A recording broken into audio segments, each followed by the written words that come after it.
इसलिए शायद दुष्टों का संहार करने के लिए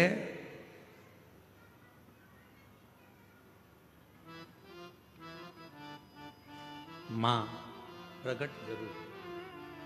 लोग कहते हैं कि अकेली है, नहीं, अकेली अकेली नहीं। एक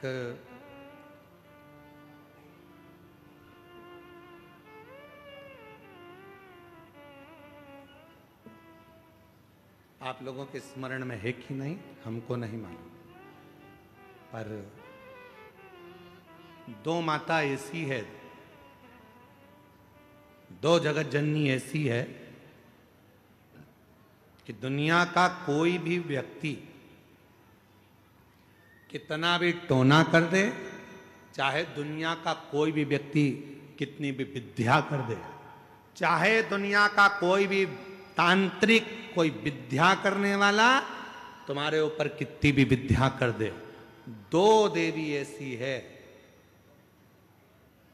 जो उस टोना को, उस विद्या को पलट देती है। और यह हम नहीं कह रहे हैं, देवी भागवत कह रही है। देवी भागवत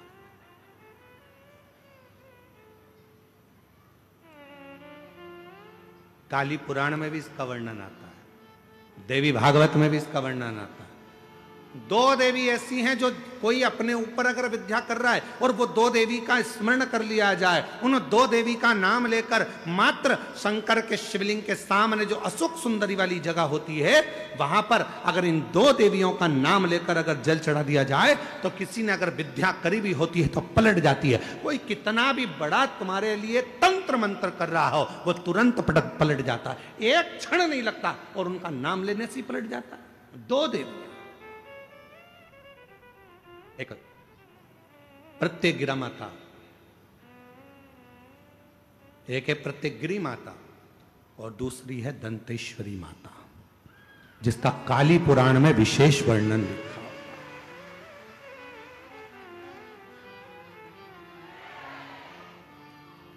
जिसका देवी भागवत में वर्णन आता है। और महाराज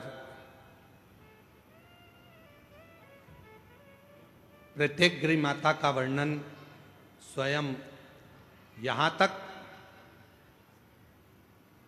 प्रत्यगिरा माता का वर्णन यहां तक अथर्व वेद में भी प्रत्यगिरी माता का वर्णन और दंतेश्वरी माता का स्मरण यहां तक अथर्व वेद में भी वर्णित किया गया प्रत्यगिरी माता का। काली पुराण में तो है, देवी भागवत में भी है। ये जो दो देवियां हैं, एक प्रत्यगिरी माता और दूसरी, जम के बोलो, दंतेश्वरी माता। ये दो माता ऐसी हैं, अगर भगवान शंकर का ये शिवलिंग है, ये जलाधारी है, माता पार्वती जी का हस्तकमल, और यहां सामने एक मोटी सी लाइन होती है अशोक सुंदरी का स्थान, इधर गणेश जी, इधर कार्तिकेय जी।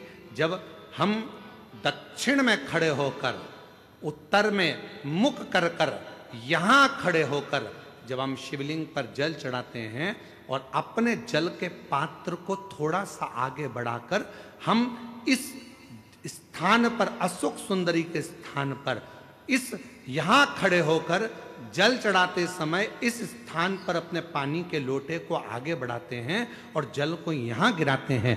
प्रत्यगिरी माता का नाम लेकर या मां दंतेश्वरी का नाम लेकर जब हम चढ़ाते हैं, आज दिन भर में अगर कोई ने भी हमारे ऊपर विद्या करी होती है, वो 2 मिनट के अंदर वो कटकर गिर जाती है और कोई असर नहीं हो पाता। दो मां, एक मां दंतेश्वरी, एक प्रत्यगिरी। कौन है ये प्रत्यगिरी माता? तो शिव महापुराण में बड़ा सुंदर वर्णन आया कि जब हिरण्यकशिपु ने बहुत तप करा, बहुत तप,